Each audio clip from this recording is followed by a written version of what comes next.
Labas 3.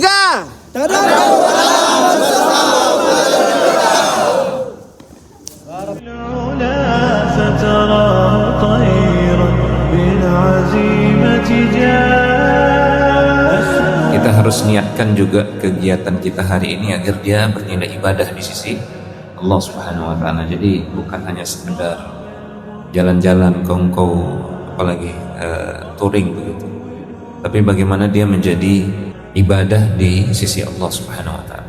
Maka yang pertama penting untuk kita pasang niat sejak sekarang, ya, untuk apa kita berkumpul, untuk apa kita berjalan bersama, agar dia diberkahi oleh Allah Subhanahu wa Ta'ala. Yang pertama yang bisa kita niatkan adalah menuntut ilmu syar'i, karena kegiatan ini alhamdulillah dirangkai juga dengan pembacaan manzumah dari Abul Fath Ali ibn Muhammad Al-Busti rahimahullah ta'ala, dan insyaallah ini yang membedakan dengan kegiatan-kegiatan yang serupa yang lainnya, sehingga niat ini semoga membawa keberkahan. Ini yang pertama, niat untuk menuntut ilmu syar'i. Kemudian yang kedua, niat untuk menjalin ukhuwah, persaudaraan, kebersamaan di atas iman, di atas tauhid dan sunnah. Innamal mu'minuna ikhwatun fa aslihu baina akhawaykum. Sesungguhnya orang-orang yang beriman itu bersaudara. Kalau ada masalah, kalau ada perselisihan, Allah perintahkan untuk segera diislah. Maka momen-momen seperti ini semoga menjadi ajang kebersamaan dan semakin mempererat ukhuwah kita. Karena ana yakin ana sendiri ini masih belum kenal semua masalahnya ini. Ana yakin di antara kita juga masih ada yang belum kenal. Maka kita bisa niatkan juga niat yang ketiga untuk melaksanakan sunnah Rasulullah SAW, menebarkan salam, afshus salam fima bainakum. Dan itu salah satu sebab hamba-hamba Allah Subhanahu wa Ta'ala yang beriman dikumpulkan di surga. Afshus salam wa at'imut ta'am wasilul arham wa sallu bil laili wan nasu niyam tadkhulul jannata bisalam. Tebarkanlah salam, berikanlah makan kepada yang membutuhkan, sambung silaturahim, bangun malam untuk salat, engkau akan masuk surga dengan kesejahteraan dan kedamaian. Ada satu sunnah Rasul alaihi salatu wassalam yang mungkin kita sendiri yang sering ngaji sunnah banyak melalaikannya, yaitu mengucapkan salam kepada orang yang belum kita kenal. Rasulullah SAW pernah ditanya, ayyul islami khair, Islam model apa wahai Rasul, yang paling baik itu kayak gimana? Maka Rasul SAW menjawab, an tut'imut ta'am wa taqra'us salam ala man 'arafta wa man lam ta'rif. Islam yang paling baik adalah yang memberikan makan kepada orang yang membutuhkan dan yang mengucapkan salam kepada yang dikenal maupun yang tidak dikenal. Ana yakin di antara kita ini mungkin sekarang mudah-mudahan jadi ajak perkenalan. Nah, seharusnya walaupun belum kenal, tapi satu masjid sudah jelas-jelas jenggotan, kemudian pakai peci, pakai sarung, mestinya sunnah ini dihidupkan. Nah, ini kesempatan. Nah, niatkan kegiatan ini juga untuk menghidupkan sunnah Rasul alaihi salatu wassalam. Dalam hadis yang lain Rasulullah SAW menyebutkan salah satu tanda hari kiamat ketika orang hanya mengucapkan salam pada orang yang dia kenal saja. لا تحسب الناس ألوان لا تحسب الناس طبعا واحدا فلهم غرائز لست تحصيها وألوان. Jangan kau sangka manusia itu sama semua, masing-masing memiliki tabiatnya. Jadi ada banyak tabiat yang tidak mungkin kau bisa hitung. Jadi manusia itu tabiatnya beraneka ragam. Ada yang pelit, ada yang bakhil, ada yang innalillah, ada yang kikir, ada yang mirip Fir'aun, ada yang mirip Qarun dan seterusnya. Alwana, ya, gharaizun lasta tuhsiha wa alwan. Tabiat mereka banyak sekali. Kemudian pada bait yang ke-36 ini melanjutkan makna yang tadi telah disebutkan. Ma kullu ma'in kasadda'in liwaridihi wa na'am wala kullu nabtin fahuwa sa'dan. Perhatikan, ma kullu ma'in kasadda'in liwaridihi. Tidak semua air itu baik untuk diminum, dan tidak semua tumbuhan itu baik untuk dimakan. Tidak semua air baik untuk diminum, tidak semua tumbuhan itu cocok untuk dimakan. Seperti itu keadaan manusia, tidak semua manusia bisa diandalkan. Ma kullu ma'in kasadda'in liwardi. Misalnya kita banyak di antara kita yang sudah punya anak, sudah nikah, sudah punya bahkan beberapa anak atau banyak anak. Kemudian misalnya di antara anak-anak tersebut tidak semuanya tekun dan telaten ngurusi orang tuanya. Saat itu kita katakan ma kullu ma'in kasadda'in liwaridihi wala kullu nabtin fahuwa sa'danu. Na'am wala kullu nabtin fahuwa sa'danu. Seorang yang memiliki anak laki-laki 7 misalnya. Jadi ada yang lahir hari Senin, ada yang lahir hari Selasa, ada yang lahir hari Rabu. Di semua hari ada anaknya yang lahir di hari tersebut. Dia punya 7 anak laki-laki, semuanya sudah menikah. Akan tetapi di antara menantu-menantu yang 7 tersebut tidak semuanya cocok sama mertuanya. Oke, saat itu kita katakan ma kullu ma'in kasadda'in liwaridihi. Tidak semua air itu cocok untuk diminum. Na'am wala kullu nabtin fahuwa sa'dan. Ketika kita ditimpa masalah, misalnya ban motor la qaddarallah bocor, apakah semua orang bisa diandalkan untuk membantu menembel? Tidak bisa. Saat itu kita katakan, kita ingat ma kullu ma'in kasadda'in liwaridihi wala kullu nabtin na'am wala kullu nabtin fahuwa sa'danu.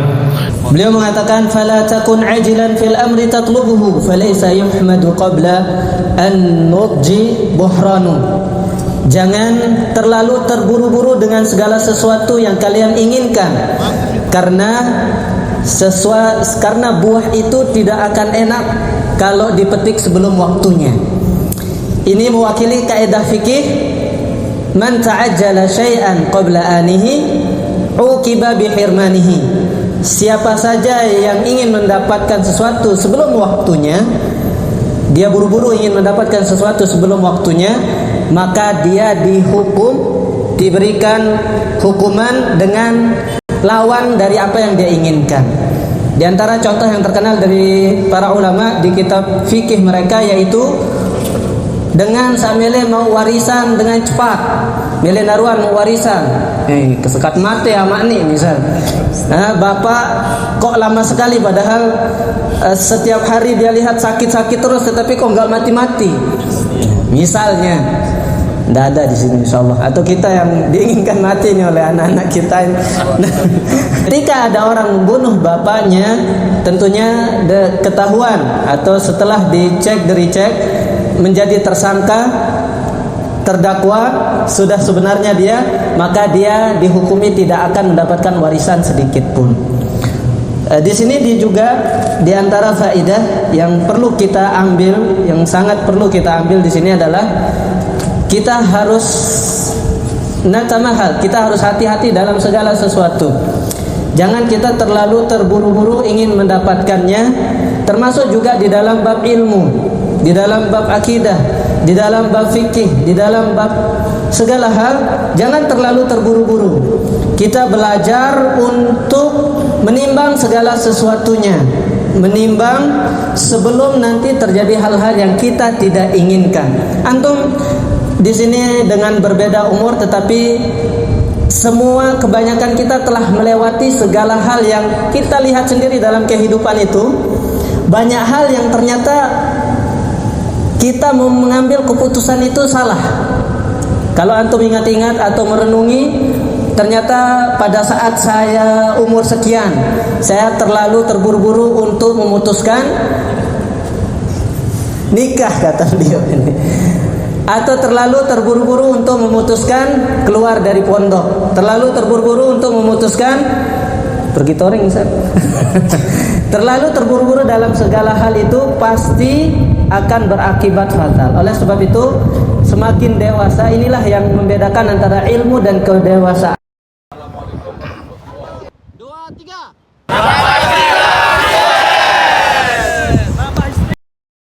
Bedakan antara ilmu dan kedewasaan. Banyak sekali yang lebih berilmu terkadang dia tidak mendapatkan kedewasaan. Dia punya ilmunya, tetapi dalam mempertimbangkan segala sesuatunya, ada 3 macam orang di sini. Yang pertama, orang yang kaku, sesuai aturan saja, sesuai SOP. Yang penting ini aturannya, jalan terus walaupun nabrak sana sini.